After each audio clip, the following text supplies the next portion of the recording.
बच्चों, मैं आपका वेलकम कर रहा हूं हमारी बायो की क्लास में। तो जैसे आप देख ही रहे हो कि बेटा आज मैं आपके लिए नया चैप्टर स्टार्ट करने वाला हूं आपके साथ। वो है चैप्टर 9। पीछे हमने ह्यूमन हेल्थ एंड डिजीजेस कर लिया। तो इस चैप्टर का नाम है जी strategies for enhancement in food production. आपको पता है कि पहले पुराने समय में फूड प्रोडक्शन जो होती थी वो लिमिटेड थी क्योंकि पॉपुलेशन कम थी, पर अब पॉपुलेशन बहुत ज़्यादा बढ़ चुकी है।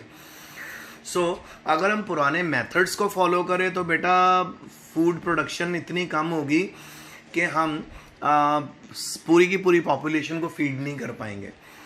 तो जैसे जैसे समय के साथ साइंस ने तरक्की की, नए नए मेथड अप्लाई करें, जैसे फॉर एग्जांपल बेटा बायोटेक्नोलॉजी अप्लाई होने लगी, जेनेटिक इंजीनियरिंग अप्लाई होने लगी, उनसे हमारी फूड प्रोडक्शन भी बहुत आ गई। जैसे वाइट रेवोल्यूशन और ग्रीन रेवोल्यूशन। ग्रीन रेवोल्यूशन का मतलब बेटा प्लांट्स में इंक्रीज, वाइट रेवोल्यूशन का मतलब हमारे मिल्क प्रोडक्ट्स में इंक्रीज। तो इन सबको जो आज आप इतनी ज़्यादा फूड प्रोडक्शन दे रहे हो, इतनी हाई लेवल पे जो फूड प्रोडक्शन हो रही है बेटा, उसके पीछे सिर्फ एक और एक रीज़न है, और बेटा वो रीज़न है टेक्नोलॉजी। टेक्नोलॉजी की मदद से सब कुछ किया जा रहा है। जैसे फॉर एग्जांपल हमारी जो इंडियन ब्रीड होती हैं काऊ की, वो मिल्क प्रोड्यूस करती बहुत अच्छा करती हैं, पर अगर हम उनको ब्रीड कर दें, हम उनको इंडियन ब्रीड को काऊ की अगर हम ब्रीड कर दें या हाइब्रिडाइज कर दें विद फॉरेन ब्रीड, तो हमारे पास जो हाइब्रिड बनता है वो बहुत लार्ज अमाउंट में मिल्क प्रोड्यूस करता है। तो उसी से रिलेटेड चैप्टर है। तो आज मेरे पास number of very short answer questions हैं, तो आज मैं आपको सिर्फ स्टार्टिंग करवा रहा हूँ। सो वेरी शॉर्ट आएंगे, फिर लॉन्ग आएंगे, शॉर्ट, आपको पता ही है सिस्टम। तो लेट्स स्टार्ट। सो आज का पहला क्वेश्चन है लाइव स्टॉक क्या होता है। ठीक है बेटा, जितने भी डोमेस्टिकेटेड एनिमल्स होते हैं जिनको हम पालते हैं अपने यूज़ के लिए, जो हमें मिल्क प्रोवाइड करते हैं, अपनी चमड़ी प्रोवाइड करते हैं, अपनी मीट प्रोवाइड करते हैं, इन सभी को लाइव स्टॉक बोलते हैं। तो लाइव स्टॉक कौन से एनिमल हुए? वो एनिमल जो हमें मिल्क प्रोवाइड करें, अपनी चमड़ी प्रोवाइड करें और जिनका हम मीट खाएं। तो इनमें आ जाते हैं हमारे काउज आ जाती हैं, बैफलो आ जाती है, शीप आ जाती है, गोट आ जाती है, पिग आ जाता है। ठीक है बेटा, हमारे यहाँ पे तो चलन नहीं है इतना गाय को खाने का, काऊ को खाने का। अगर फॉरेन में बीफ का मीट बहुत खाते हैं, ठीक है, पिग का मीट भी खाया जाता है वहाँ पे, इसीलिए आपको यहाँ पे पिग लिखा नज़र आ रहा है। फिर नेक्स्ट क्वेश्चन है बेटा, what is the difference between milk breed and draught breed of cattle.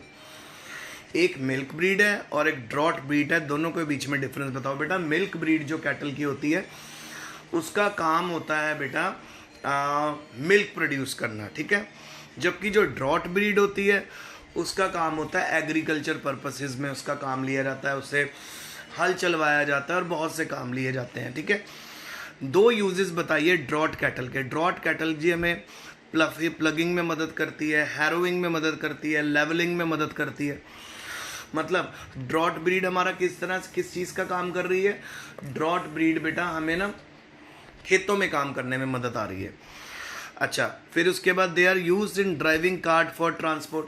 पुराने समय में इनका इस्तेमाल किया जाता था कार्ट की तरह एक जगह से दूसरी जगह जाने के लिए।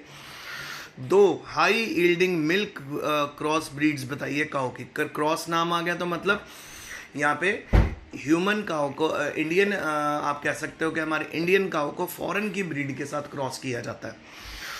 इंडियन ब्रीड को जब फॉरेन ब्रीड के साथ क्रॉस करेंगे तो जो हाई दूध प्रोड्यूस करने वाली, हाई मिल्क प्रोड्यूस करने वाली कैटल है, उनके नाम बोल रहा तो वह है जी बेटा करन स्विस और फ्राइजवॉल। करन स्विस और फ्राइजवॉल ये दो कैटल्स हैं जो इस तरह को आपको मिल्क प्रोड्यूस करके देती हैं। Next, name two high milk yielding varieties of indigenous origin. Indigenous मतलब बेटा इंडियन, प्योरली इंडियन। अगर तो यहाँ पे क्रॉस ब्रीड की बात हुई है तो फॉरेन ब्रीड के साथ इंडियन ब्रीड मिक्स करके हमें मिलती है करन स्विस। फ्राइजवॉल बहुत ज़्यादा दूध प्रोड्यूस करती है।